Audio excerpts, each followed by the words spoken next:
아니? 예.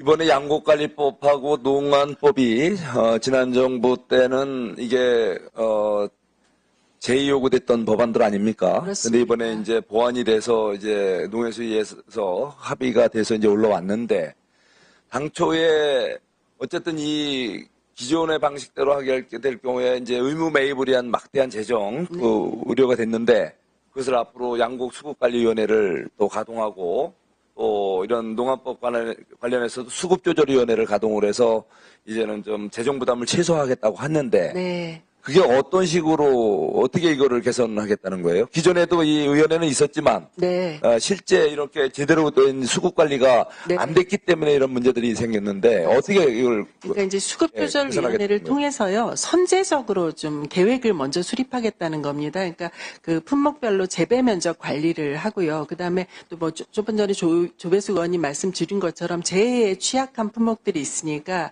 그 경우에는 재해에 대비한 생육 관리를 할 수 있는 시설과 뭐 그 우리 약재 지원 뭐 이런 것들을 충분히 해서 사전에 생산 안정을 좀 할 수 있도록 하자라는 장치를 먼저 만들고, 근데 그럼에도 불구하고 이 가격 불안정이 생기고 수급에 문제가 생겼을 때는 사후적으로 우리가 좀 이게 기준 가격과 그 평균 가격의 차액만큼을 생산자가 좀 지급받을 수 있는 장치를 둔다라는 것이었습니다. 근데 이전에는 제2요구 했을 당시에는 사전에 그런 조치가 없이 사후적으로 문제가 되면 그 사후 약방문식으로 그 정부가 뭐 다 매입을 해라, 차액 지급을 해라, 이제 이러니까 그 부분이 정부로서는 그 재정을 감당하기 어렵고 그것이 특정 품목의 생산 쏠림 현상이나 그 수급 불안정이 생기니까 소비자한테도 안 좋고, 그래서 이제 제2요구를 했던 것이고, 그 제2요구 저희가 뭐 취지에는 동의를 하지 않은 적이 없습니다. 그래서 그 부분에 대해서 충분히 대안을 검토해서 오히려 좀 효과적이고 우리 농가들도 충분히 보전할 수 있는 이런 방식을 우리가 좀 다 같이 의원님들하고 논의해서 만들어서 이번에 두법을 하게 자, 됐습니다. 과거에도 이 예. 이 농산물 가격, 네. 결국 이게 농산물 가격은 식탁, 예. 이 물가로 직결되고 또 어쩌면 이제 식량 안보랑도 직결되기 때문에 농가 소득도 보정해주고 또 가격의 적정 안정을 위해서 엄청난 많은 노력과 연구를 해왔단 말이에요. 예. 그런데도 불구하고 해마다 비슷한 일을 반복해서 이렇게 수급이 불안정해지고 그게 결국은 소비자의 피해 또 직접적으로 농민들의 피해로 직결되는 경우가 많았단 말이에요. 그래서 정부 당국에서는 그동안 뭘 하고서 이제서 뭐 그럼 제대로 하겠다? 네. 지금 새 정부 들어와서 뭔가라면 획기적으로 이거를 사전에 예측을 하고 또 농가의 이런 재배 네. 이런 어떤 그런 이 공급 미리 예측을 하고 또 사후에 어떻게 대응을 한다는 것이 이게 뭔가 좀 아직 확신이 안 간다는 거예요. 아, 예. 예? 예, 뭔가 예를 들면 시장 시스템이 정상적으로 작동이 되게끔 뭔가 획기적인 그런 지원을 하고 네. 민간의 창의적인 아이디어를 적극 활용을 해야 되는데 지금 이제 이재명 정부 출범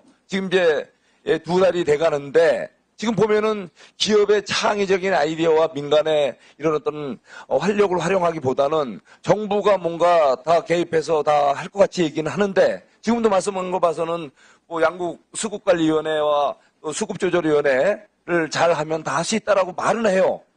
예? 그동안 근데 반복해서 정부의 실패가 보여져 온 거 아닙니까? 현실적으로 저 농가 현실을 가보세요. 지금 가보시면 이 폭염 속에서 작물을 뭐 어떻게 합리적으로 어떻게 이렇게 좀 뭐 재배치하고 이렇게 한다고는 하지만 사실상 이 정부는 항상 사후 약방문식이에요. 그래서 그래서 예. 실제 보면은 이 농자재 값이라든가 이 농업 생산 비용은 정말 이게 국내외 여건 변화로 감당할 수 없을 정도로 치솟기만 하고 실제 농산물 가격 변동으로 인한 모든 피해는 농민들에게 다 들어간다는 얘기예요.